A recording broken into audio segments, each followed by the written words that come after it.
Once upon a time, the infamous rover Reynardo plundered the floating isles. Then his mother called him to her deathbed. "Swear to me that you won't die on the gallows," she rasped. Reluctantly, he swore. And he whiled away his days at home with music, cards, and wine. But the Emperor had changed. He'd been good once, a shy, almost humble toad. He'd built universities. But then people started whispering about mass graves in the woods, midnight rituals, victims screaming. The Imperial Ravens would round up entire villages, and no one ever returned. The Ravens had come to Ubar scouting for ancient books said to be of great power.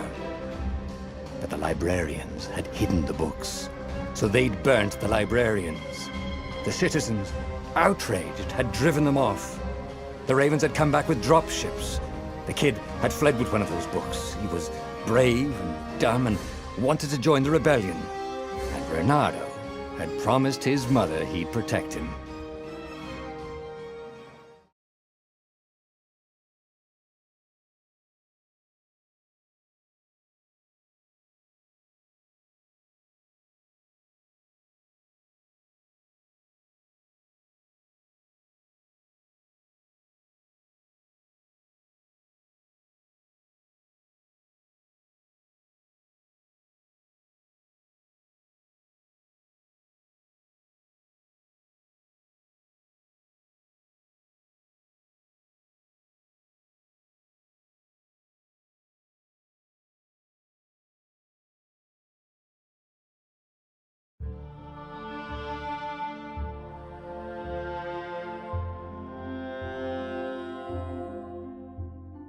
The kid was looking down, watching his city burn. "Sorry, kid," Reynardo told the kid. "Look, if we give them the book, they'll leave you alone." "My mother died for this book!" "I promised her I'd protect you." "Oh, damn it." The kid had run off. With the book, of course. So Reynardo had to run after him.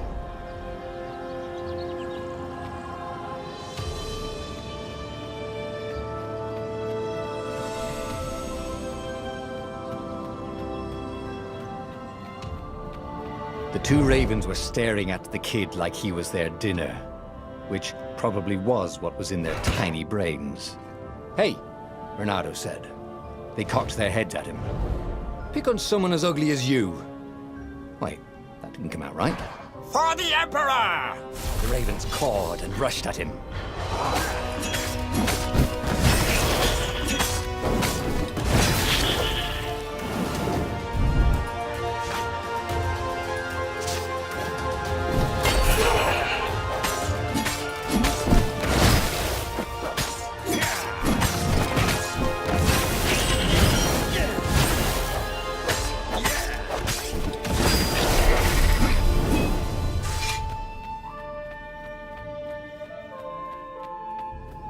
A dropship flew overhead.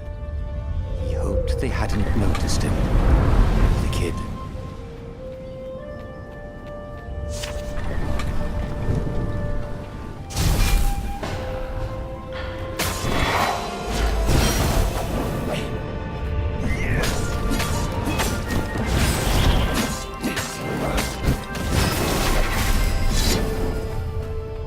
Oh, right. The Gate of Heroes. Someone's idea of a joke, making the skyship docks a gated community. You needed a hero's sword to open it. And the kid was on the other side of the gate. "Who let you through? Promise me you'll take the book to the rebels, or I'm gonna steal your ship." "I'm not taking that damn book anywhere, and neither are you." "Try and stop me," laughed the kid. "I bet you don't even have a hero sword." And with that, the kid hopped away. Had to hand it to the kid. He was an idiot, but he had guts. Where was Reynardo going to get a hero sword?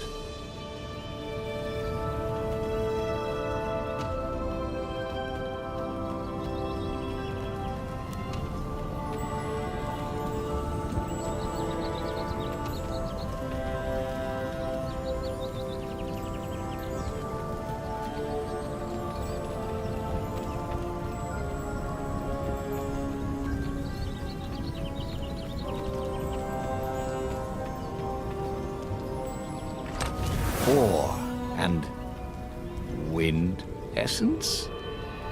That sounds about right. I'll need a workshop, though. Perfect.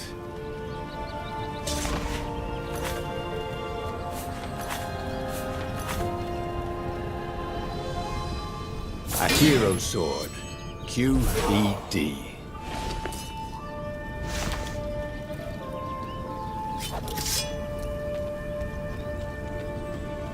This is what he got for settling down and finding people to care about. The kid's mum had been a swell cook, and she'd laughed at Renado's jokes, even when he didn't know he'd made one. And the ravens had come to burn her. And she'd made him promise to protect the kid. But she never told him where the book was. Just the kid. He came up to a ledge. It was too far to jump. There'd been a bridge here before, hadn't there? And there was Peter, giggling at him. "How'd you get across?" he asked the kid. "Where'd you find a hook?" "I hopped," said the kid. Wise-ass kid. "Hey, look out behind you!" "Cute," said Renado. Ah, ravens.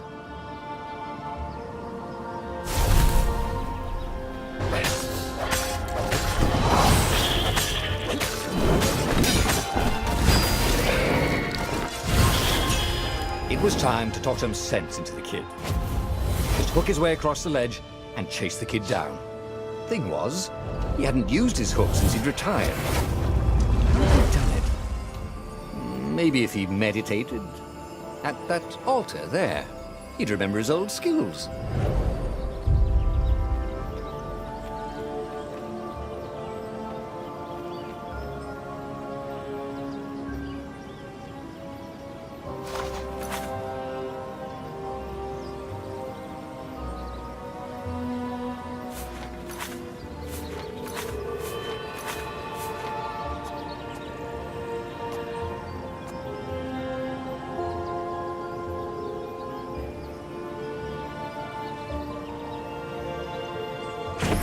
Starting to come back to him. Something you never completely forgot, like how to freeze time when attacking. The more he fought, the more he'd probably remember.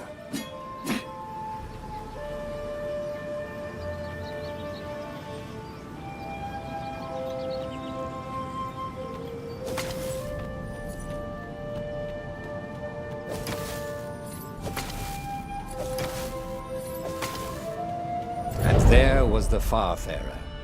She was the fastest ship he'd ever known. She could do the Kestra run in 12 furlongs. Oh, so the salesman had told him. And something told him the kid was about to walk into an ambush. "Stop!" he shouted. "I'm not giving you the book!" shouted the kid, and took off. "No! Peter!" But the kid ran for it, and a goggler nailed him with its ivy.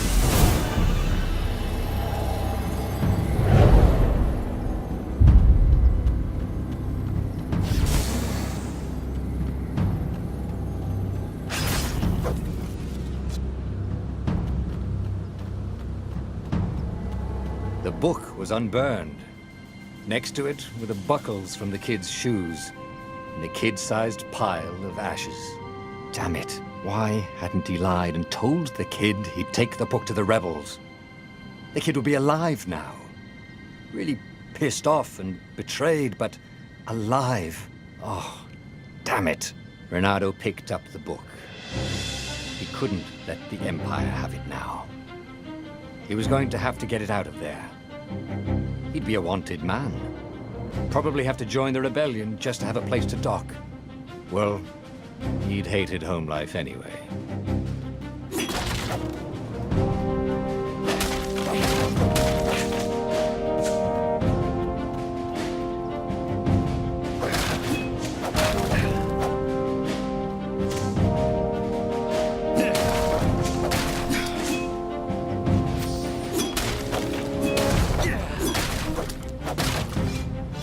What was the big deal about this book anyway?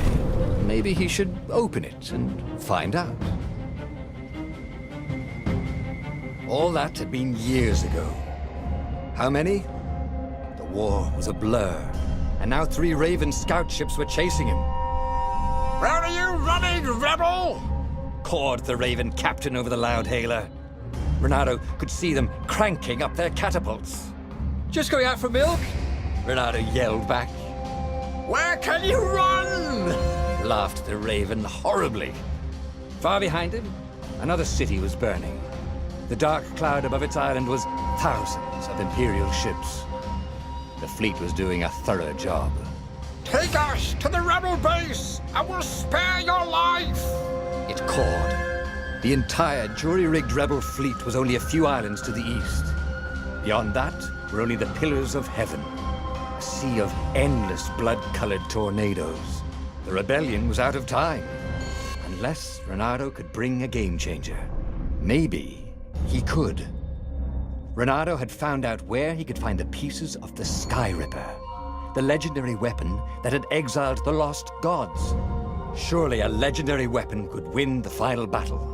On the other hand, his old friend Lapino had sent Renato a desperate message saying he had a brilliant scheme to save the rebellion. If Renato could only rescue him. Renato dived the Farfarer towards the abyss. As he felt the heat of the jet stream, the Raven ships peeled off, not stable enough to follow him down there. Now it was time to choose. Lapino or the Sky Ripper?